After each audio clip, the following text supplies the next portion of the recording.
जी, तो finally the net result of all this stratospheric ozone production is ozone and atomic oxygen production is the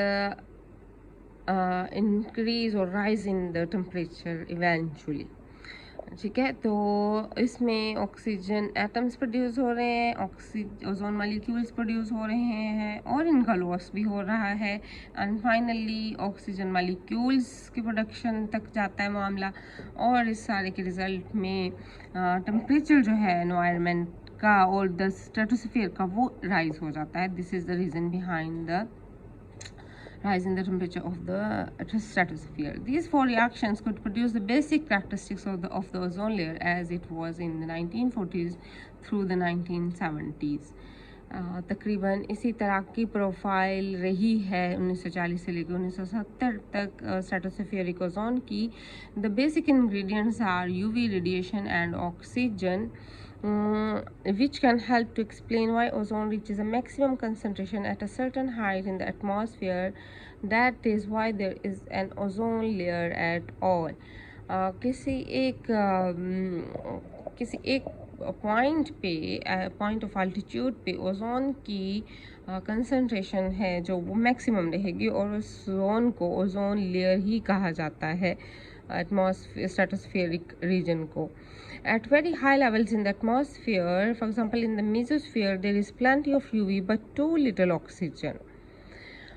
तो mesosphere में क्योंकि oxygen बहुत कम होती है, ओजोन मैक्सिमम पॉइंट तक रीच नहीं हो सकती, ऑल्दो यूवी की बहुतात है वहाँ पे। तो यूवी और ऑक्सीजन की एक अप्रोप्रिएट रेशो होना ज़रूरी है for the maximum concentration of ozone which can only be found in the stratosphere. Simply, this is due to the reason because pressure decreases with height. On the other hand, at very low levels in the atmosphere, there is plenty of oxygen but very little UV, right? Because of absorption of oxygen above. क्योंकि जो stratosphere के में oxygen molecule हैं वो maximum UV को absorb भी कर लेते हैं, लाइक जो यूवी रेडिएशंस हैं वो ऑक्सीजन मालिक्यूल्स को स्प्लिट करने में यूज़ हो जाती हैं, काफ़ी सारी यूवी रेडिएशंस। तो ये स्ट्रोपोस्फीयर के रीजन तक पहुंचते पहुंचते यूवी रेडिएशंस कम हो जाती हैं. It is only the stratosphere where there is enough oxygen and ultraviolet radiations and which eventually produce maximum amount of ozone in that layer. So these are the production reasons for ozone in the stratosphere. Now the stratospheric chlorine catalytic cycles which destroy the ozone and finally lead to the ozone depletion or ozone hole in the atmosphere, इसके बारे में अभी बात करेंगे। तो इसके बाद हम डिटेल में ओजोन होल और ओजोन डिप्लीशन के बारे में नेक्स्ट लेक्चर में डिटेल में डिस्कशन करेंगे। तो I will need to get और gather some interesting data for you all about the relevant topic. अच्छा जी, इस साइकिल में chlorine and chlorine monoxide are not destroyed but instead are just recycled into each other. Let's see what is happening here. There are chlorofluorocarbons and UV radiation. UV radiation के reaction के result में आपने last time शायद पढ़ा होगा CCl bond break कर सकते हैं ये यूवी रेडिएशंस. और प्रोडक्शन किसकी है? The production of this product and chlorine atoms are given out there, and chlorine atoms and ozone they react to form ClO and O2, and this is the cycling reaction. and cyclic reaction में अब ये ClO next step में oxygen atoms के साथ react करके Cl और oxygen produce कर रही है oxygen molecule.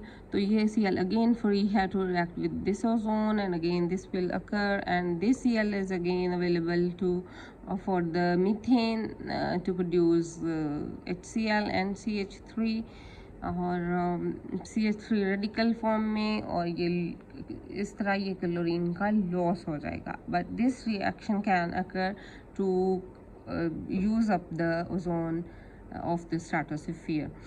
So last step is this one only, and these products CH3 radical, maybe it can enter into other reactions of the smoke, probably when it comes to the troposphere.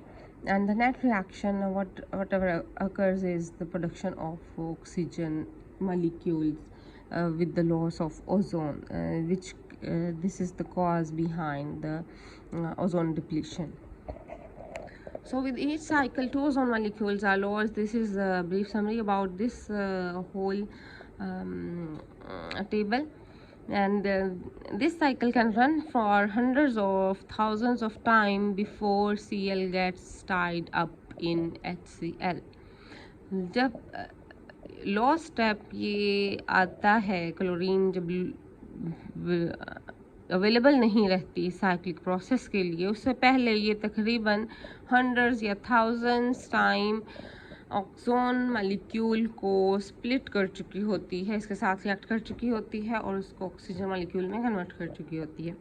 तो Cl and Cl levels of tens of parts per trillion of air are able to destroy several % of the few parts per million of ozone. And few of the scientists, they figured this cycle out and wrote a paper about it in 1974. They received a Nobel Prize in Chemistry in 1995 for this work. And when catalytic cycles involving chlorine, nitrogen oxides and OH are included with the theory, the agreement between the theory and measurements get much better. तो इस सारी चीज़ की calculation कि किस तरह से कोई भी एक स्पीशी ओजोन को डिस्ट्रॉय कर रही है और कौन कौन के क्या फर्दर कॉन्सिक्वेंसेस हो सकते हैं और कौन से कैटालिटिक साइकिल्स हैं जिसमें डिफरेंट ऑक्साइड्स और डिफरेंट क्लोरोफ्लोरोकार्बन्स यूज़ हो रहे हैं. इस सारे को का प्रॉपर एस्टिमेट मेजर करने से अच्छे रिजल्ट साइंटिफिकली आप प्रेडिक्ट और इंटरप्रेट कर सकते हैं. So in next topic we will talk about the ozone layer depletion, hopefully, and again we will see how ozone is formed. Actually this is the repetition of the just discussed topics, and you can also interpret this way in the theory form and draw in this form as well. It's up to you, your choice. जिस भी तरह से आपको लिखना हो, कोई भी question आए, आपको इस तरह से डायग्राम बनानी है, आपको उस तरह लिखना है जो हम अभी पहले पढ़ चुके हैं, इट्स योर चॉइस. मैं आप लोगों को पावर पॉइंट से भी शेयर कर देती हूँ थोड़ी सी देर में.